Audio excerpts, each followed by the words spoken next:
오늘은 더불어민주당 창당 70주년이 되는 뜻깊은 날입니다. 더불어민주당 70년의 역사는 대한민국 민주주의 역사 그 자체였습니다.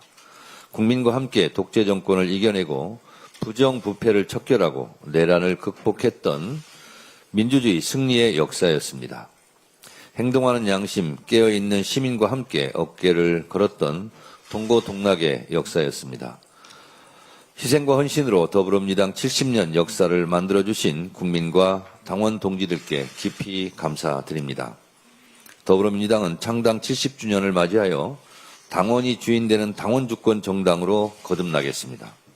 국민과 함께, 당원과 함께 100년 정당 더불어민주당의 역사를 힘차게 써내려가겠습니다.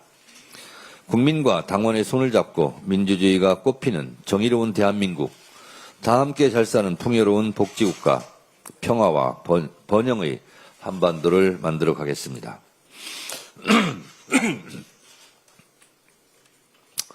오늘은 또한 9.19 평양 공동선언 7주년이 되는 날입니다. 7년 전 오늘 평양에서 남과 북은 상대방에 대한 일체의 적대 행위를 전면 중지하기로 했습니다. 소위 9.19 군사 분야 남북 합의서의 일항입니다. 9.19 평양 공동선언의 부속 합의서입니다. 쌍방은 어떤 경우에도 무력을 사용하지 않기로 했고 상대방의 관할 구역을 침입 또는 공격하거나 점령하는 행위를 하지 않기로 했습니다. 그러나 국민 안전을 위한 이 절실한 합의서를 깬 것은 윤석열 정권입니다.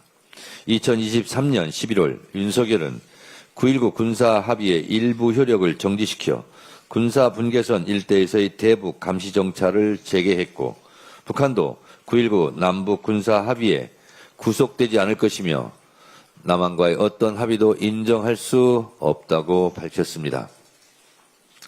남북 모두 자제하고 서로 양보해야 할 것입니다.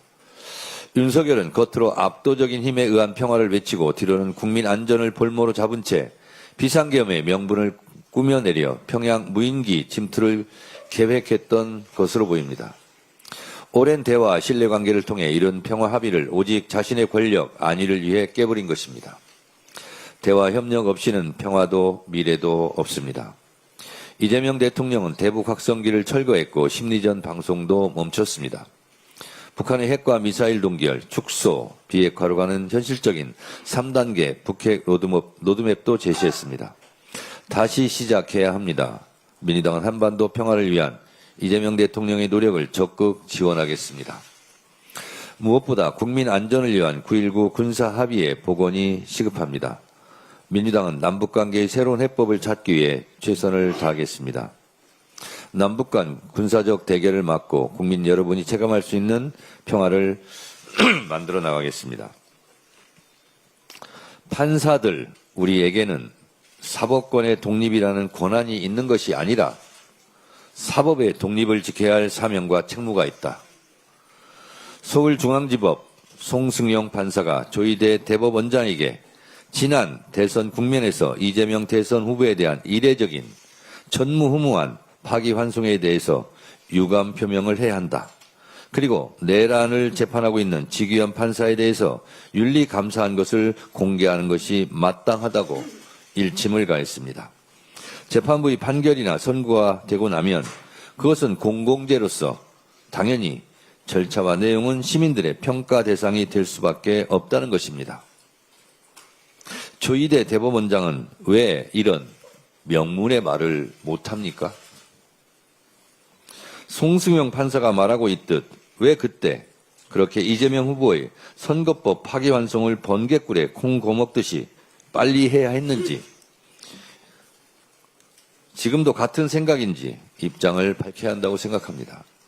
이 외에도 몇몇 법관들이 소시 있는 목소리를 내고 있습니다. 판사 내부 구성원들이 주장에 귀 기울이시기 바랍니다. 민주당의 법안 발의와는 별도로 내란 사건 재판을 맡고 있는 형사 합의 25부의 법관 증언과 일반 사건 재배당을 검토하겠다고 뒤늦게 말하고 있습니다. 조희대 대법원장에게 묻습니다. 왜 진작 내란정당 재판부를 만들지 않았습니까? 왜 진작 내란을 전담하는 재판부를 만들지 않았습니까? 이제 와서 찔끔 한 명 증언하고 일반 사건을 재배당한다고 면피가 가능하겠습니까? 이미 시간이 늦었습니다. 내란 재판이 제대로 진행되지 않고 구속기간 만료로 다 풀려나지 않을까 국민들은 걱정하고 있습니다. 조희대 대법원장이 12.3 계엄 때 불법적인 비상계엄을 단호히 반대했고 서부지법 폭동 때 분노의 일성을 했다면 지기현 판사가 윤석열을 풀어줬을 때 분명한 입장 표명을 했다면 오늘날의 사법부 불씨는 없었을 것입니다. 이재명 당시 대선 후보에 대한 평상적 절차만 지켰어도 대선 후보를 바꿔치기를 했다는 의심도 없었을 것입니다. 조희대 대법원장을 둘러싼 내부의 비판과 국민적 불신은 다 조희대 대법원장이 초래한 자업자득입니다. 본인이 자초한 일이니 본인이 결자 해지하시기 바랍니다. 법원 노조도 결자 해지하라고 성명을 냈습니다. 깨끗하게 물러나시기 바랍니다. 현명하게 처신하시기 바랍니다. 아까 말씀드린 내란정당 재판부는 내란 전담 재판부를 제가 잘못 읽은 것입니다. 네, 수정하시기 바랍니다. 단독 특검 통일교 교인 같은 이름 국힘당원 12만 명 명단 확보. 국힘당원 명부 관리 DB업체 약 4시간 32분간 압수수색. 뉴스원 단독기사 제목입니다. 이 기사가 정말 사실이라면 국민의힘은 헌법 제20조 제2항 국교는 인정되지 아니하며 종교와 정치는 분리된다는 헌법을 위반한 것입니다.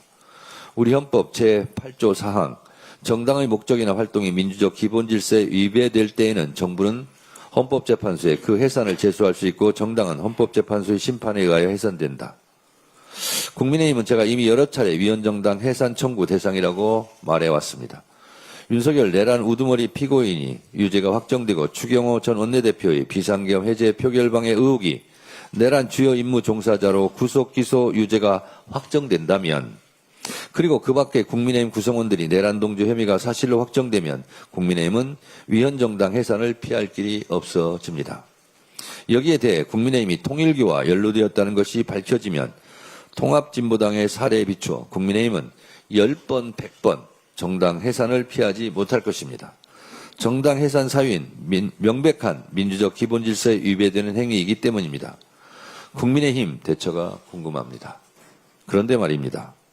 송원석 의원은 언제까지 사과하지 않고 버티실 겁니까? 네.